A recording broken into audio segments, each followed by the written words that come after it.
So today we're going to do a replacement of one of these torsion springs on a garage.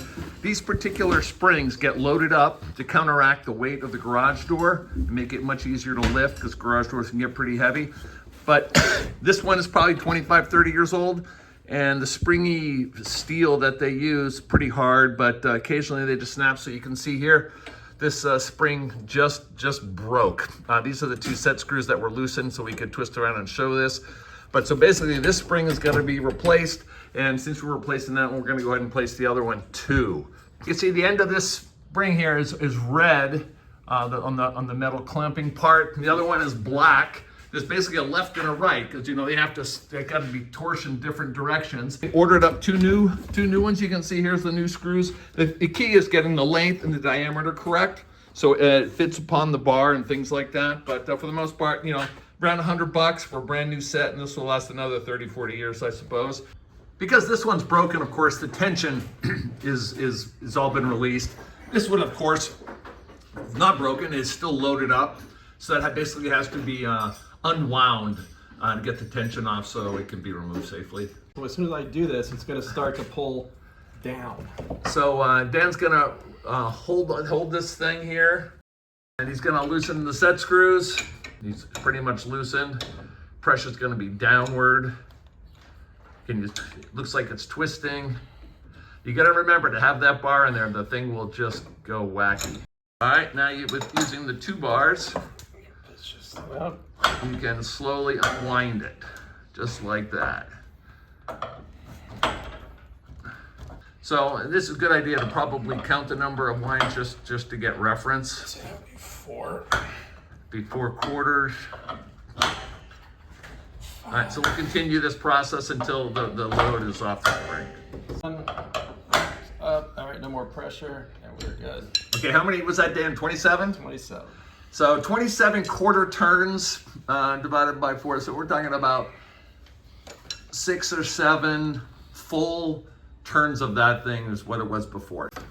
All right, next we're gonna go ahead and remove the 2 bolts that anchor these springs on a little bracket here. That's where they're anchored, and all the tension is on those, so their bolts are pretty big. Okay, 2 bolts have been removed. Spread the things apart, and there's the rod that basically lifts the whole garage right there. Spring sliding down the rail. Now the next thing is getting those off. Okay, now in order to slide the rod, now you have to remove the the cable pulleys on both sides, and they're on the rod, the main, not sure what you call that thing, the main shaft here. Now you loosen the set screws on the left side, so that pulley can slide up and down the shaft. So with this pulley pushed inward a little bit, Dan is going to go ahead. This one is loose. He's just going to slide the shaft to the left to create access. There he goes. Okay, so we took that off. There you go. Now you take off the spring. There we go.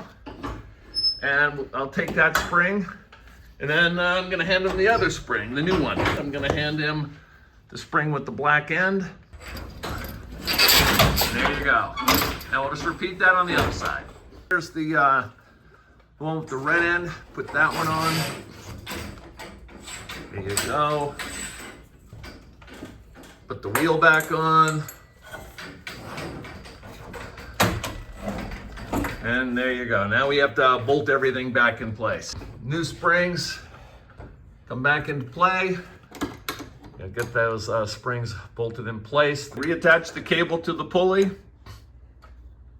Use the set screws to get the pulley in. Make sure that cable is running straight up and down and not fouled on anything, and following the right flow all the way down to the bottom where it joins where it's attached to the door itself.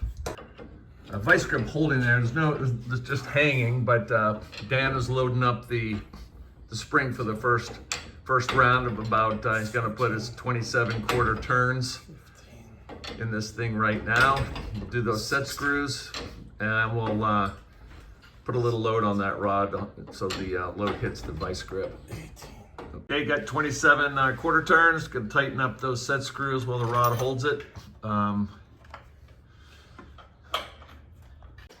Okay, we just adjusted the cable tension on the other side and tightened those set screws. Gonna go back and confirm that the set screws for the 2 springs are tight before we start releasing the rods holding everything together and the vice grips. Because we have to need a little bit more tension on these things to counteract the door weight, we're gonna go ahead and add these. Spins, right? 7. All right, so we're gonna add basically 2 full turns or 8 quarter turns to the tension of this spring on this side. Okay, just added about 2 turns to this one, retightening it, and then we're gonna do the test. Okay, so we just added a couple of turns. We're gonna release the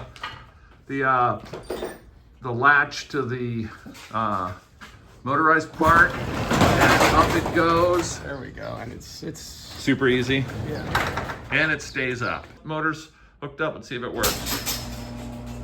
Success. Beautiful. All right, and a beautiful day on Capitol Hill.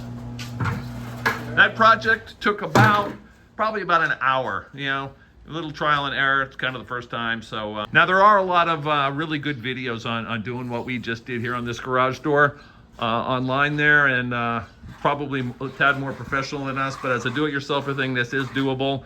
Just got to be careful with spring tension and tools flying and that kind of thing. But for all practical purposes, with the help from the internet, you can make this job, $100 project and probably last another 30 years.